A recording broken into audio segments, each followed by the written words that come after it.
Good morning students, मैं Sita Soni, assistant professor department of zoology, GHS government PG college Sujangarh. आज हम BSc third year के students के लिए जीन इंटरेक्शंस या जीन की अन्योन्य क्रियाएं टॉपिक के ऊपर चर्चा करेंगे। तो मेंडल के नियमानुसार प्रत्येक लक्षण का निर्धारण एक जोड़ी कारकों के द्वारा किया जाता है। तो मेंडल ने जीन को कारक या निर्धारक कहा था। इनको आजकल हम जीन कहते हैं। जीन क्या होता है कि जीन हमारे शरीर में या दूसरे जीवों के शरीर में किसी विशेष लक्षण को नियंत्रित करता है। लेकिन कई प्रयोगों के बाद में ये पता चला है कि एक जीन जो है वो कई लक्षणों को प्रभावित कर सकता है। इस प्रकार एक लक्षण की अभिव्यक्ति अनेक जीन की सामूहिक क्रिया का परिणाम है। इसे ही जीन अन्योन्य क्रियाएं या जीन इंटरेक्शन कहते हैं। इसे कारक सिद्धांत भी कहते हैं, जिसे कि बेटसन व पुनेट ने दिया था। जीन अन्योन्य क्रियाएं जो है वो दो प्रकार की होती है, एलिलिक जीन अन्योन्य क्रियाएं और नॉन एलिलिक जीन अन्योन्य क्रियाएं। पहली है एलिलिक जीन अन्योन्य क्रिया कि जीन की पारस्परिक क्रिया जब एक जीन के दो एलिल के बीच होती है तो इसे एलिलिक जीन अन्योन्य क्रिया कहती है। कि जब जीन की पारस्परिक क्रियाएं दो एलिल्स के मध्य होगी तो इसे एलिलिक जीन इंटरेक्शन कहते हैं। इसे इंट्राजेनिक इंटरेक्शन भी कहते हैं। एलिलिक जीन अन्योन्य क्रियाएं तीन प्रकार की होती है, अपूर्ण प्रभाविता, सह प्रभाविता और घातक जीन्स। तीनों ही हम पढ़ेंगे, आपके सिलेबस में है, incomplete dominance, codominance and lethal genes. दूसरे प्रकार की जो जीन अन्योन्य क्रियाएं हैं वो है नॉन एलिलिक क्रियाएं कि जब भिन्न भिन्न लोकस पर स्थित जीन के मध्य पारस्परिक क्रिया होती है तो इसे नॉन एलिलिक जीन अन्योन्य क्रियाएं कहते हैं। कि दो एलिल के जो भिन्न भिन्न विस्थल पर स्थित जीन्स के मध्य पारस्परिक क्रिया होती है तो इसे नॉन एलिलिक जीन इंटरेक्शन कहते हैं। इसे इंटरजेनिक इंटरेक्शन भी कहते हैं। ये कई प्रकार की होती है नॉन एलिलिक जीन इंटरेक्शंस, जैसे प्रबलता या एपिस्टेसिस, पूरक जीन या सप्लीमेंट्री जीन, संपूरक जीन या कॉम्प्लीमेंट्री जीन और दिक् जीन या डुप्लीकेट जीन।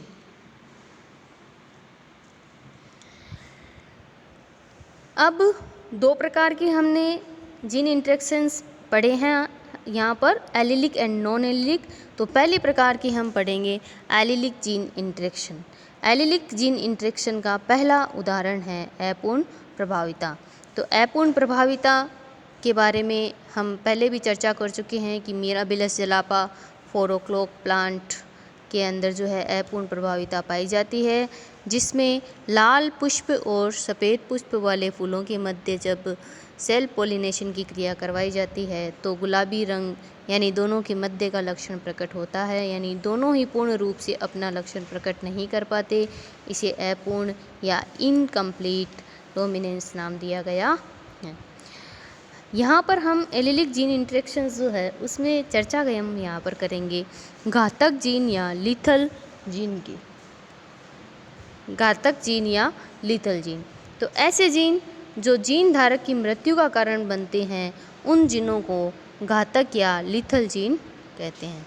ऐसे जीन जो कि जीन धारक की मृत्यु का कारण बने उन्हें घातक जीन या लीथल जीन कहते हैं। घातक जीन घातकता के संदर्भ में सदैव अप्रभावी होते हैं।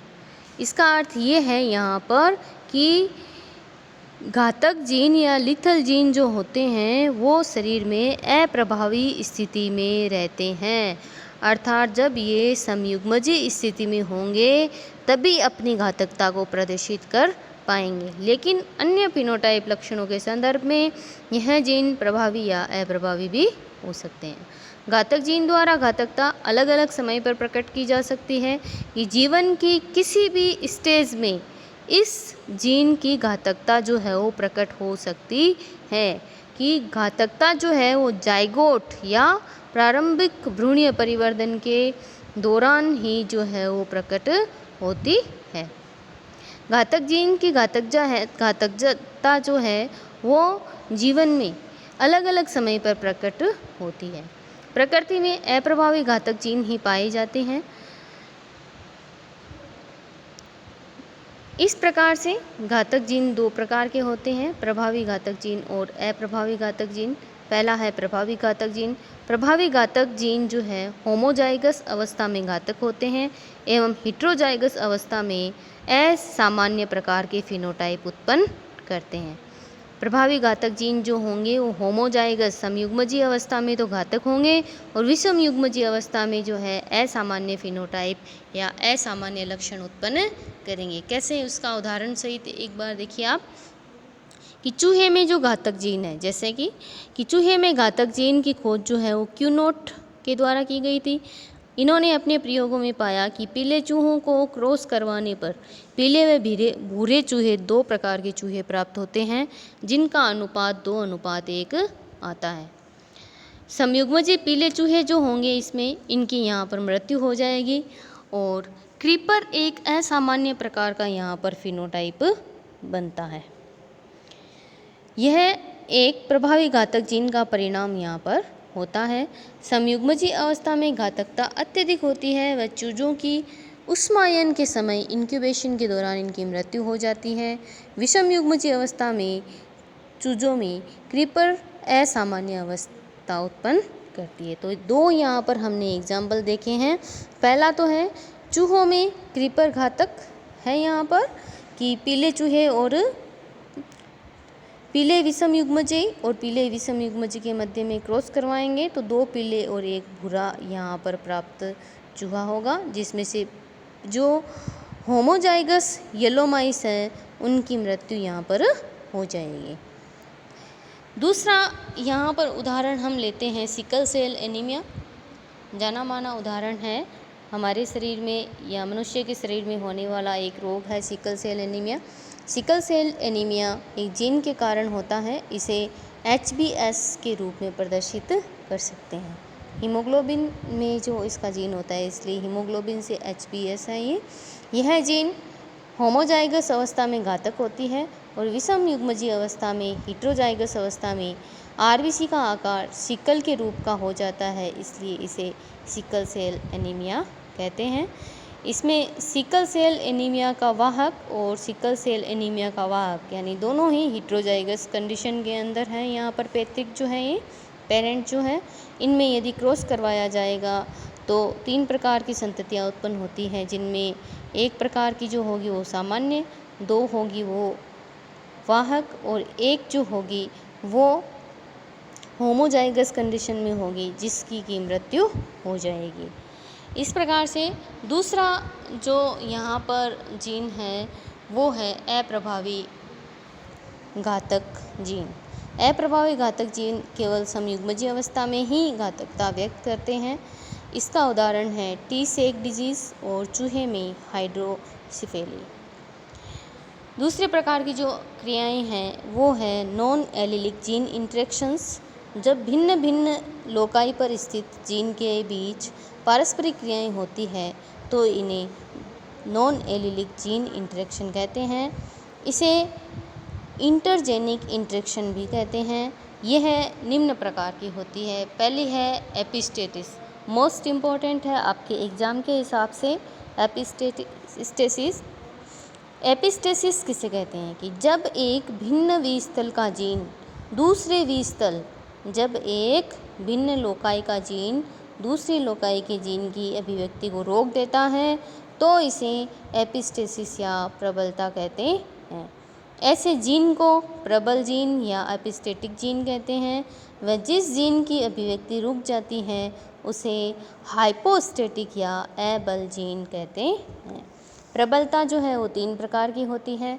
प्रभावी प्रबलता, पहली जो है वो प्रभावी प्रबलता, जब प्रबल जीन प्रभावी होता है तो इसे प्रभावी प्रबलता कहते हैं। इसका पहला उदाहरण हम देखते हैं कि सफ़ेद लेग हॉर्न मुर्गों में सी जीन, कैपिटल सी जीन रंग के लिए उपस्थित होता है, लेकिन प्रभावी प्रबल जीन आई की उपस्थिति के कारण अपने आप को व्यक्त नहीं कर पाता। जब सफ़ेद लेगहॉर्न व सफ़ेद प्लाईमाउथ के बीच क्रॉस कराया जाता है तो F1 में सभी सफ़ेद चूजे उत्पन्न होते हैं और F1 पीढ़ी के सदस्यों में क्रॉस कराने पर F2 पीढ़ी में 13 सफ़ेद और 3 रंगीन चूजे उत्पन्न होते हैं। ये क्रॉस आप अपनी बुक में या कॉपी में नोटबुक के अंदर उतार के और इसको अच्छे से समझ सकते हैं। दूसरा उदाहरण है इसमें कुकुरबिटा का, कि प्लांट्स के अंदर भी जो है वो कुकुरबिटा के अंदर ये इस प्रकार का जो है वो जीन पाया जाता है। नेक्स्ट यदि हम लें तो इसमें आपके हैं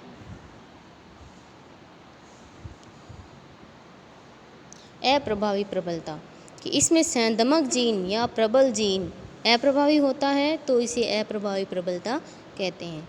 चूहों में कैपिटल बी जीन ग्रे रंग के लिए व स्मॉल बी जीन काले रंग के लिए उत्तरदायी होता है।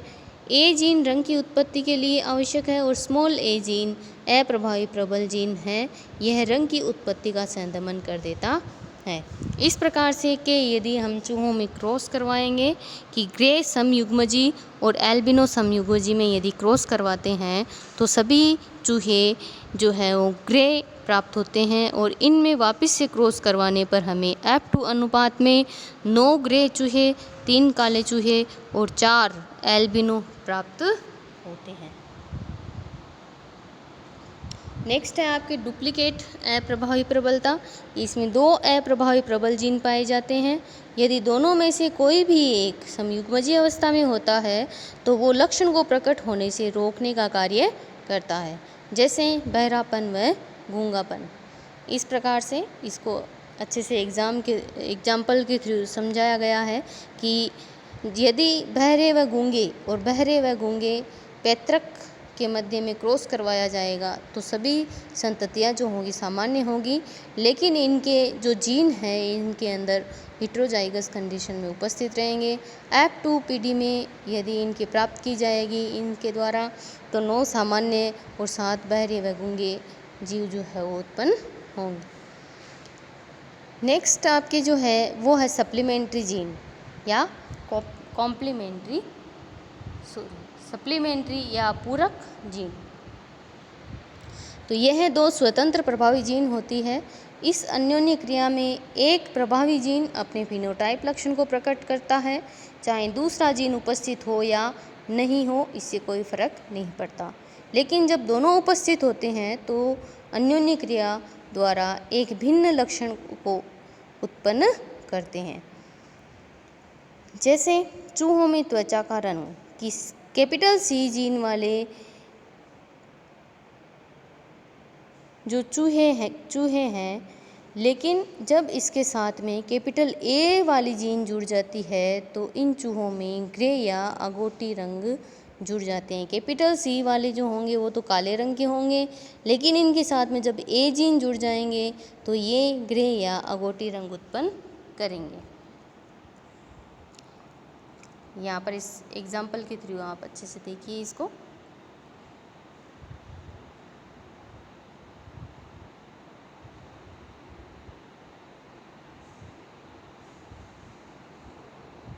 इसके थ्रू देखिए, इसको समझने की कोशिश कीजिए कि कैपिटल सी जीन वाले काले रंग का जीन है, लेकिन जब इसके साथ में ए जुड़ जाता है तो यह अगोटी या ग्रे रंग उत्पन्न करता है।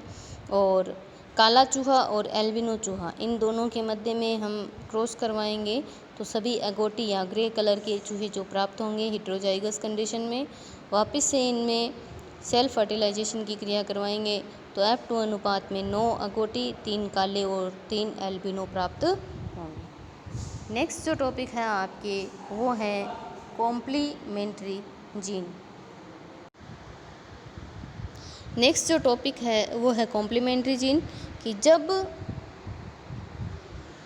2 प्रभावी जीन के बीच अन्योन्य क्रिया द्वारा ही लक्षण उत्पन्न होता है तो इसे कॉम्प्लीमेंट्री जीन कहते हैं। जैसे मीठी मटर, लेथाइरस ओडोरेटस में रंगीन पुष्प 2 नॉन एलिलिक प्रभावी जीन की अन्योन्य क्रिया द्वारा उत्पन्न होती हैं, इन्हें कॉम्प्लीमेंट्री जीन कहते हैं। इसमें जीन कैपिटल सी व जीन कैपिटल पी रंग की उत्पत्ति के लिए आवश्यक होता है। कैपिटल सी जीन द्वारा सबस्ट्रेट ए को सबस्ट्रेट बी में बदला जाता है और कैपिटल पी जीन द्वारा सबस्ट्रेट बी को एंथोसाइनिन में बदला जाता है। इस प्रकार से ये कॉम्प्लीमेंट्री जीन कहलाते हैं। नेक्स्ट आपके हैं डुप्लीकेट जीन। जब एक लक्षण को दो या दो से अधिक युग्म विकल्पी मुक्त रूप से नियंत्रित करते हैं तो इन्हें डुप्लीकेट जीन कहते हैं। तो जब एक लक्षण को दो या दो से अधिक युग्म विकल्पी मुक्त रूप से नियंत्रित करते हैं तो इन्हें डुप्लीकेट जीन कहते हैं। दोनों जीनों में से किसी एक जीन की उपस्थिति ही लक्षण प्रकट करने के लिए पर्याप्त होती है। शेपर्ड पर्स में फल का आकार दो प्रकार का होता है, त्रिभुजाकार व दीर्घीकृत। त्रिभुजाकार लक्षण का नियंत्रण कैपिटल टी जीन व कैपिटल डी जीन के द्वारा किया जाता है, जो कि डुप्लीकेट जीन है। इनमें से किसी एक की उपस्थिति ही यहाँ पर पर्याप्त होती है। तो आज हमने जीन इंटरेक्शंस के बारे में जो है वो डिस्कशन किया। Thank you.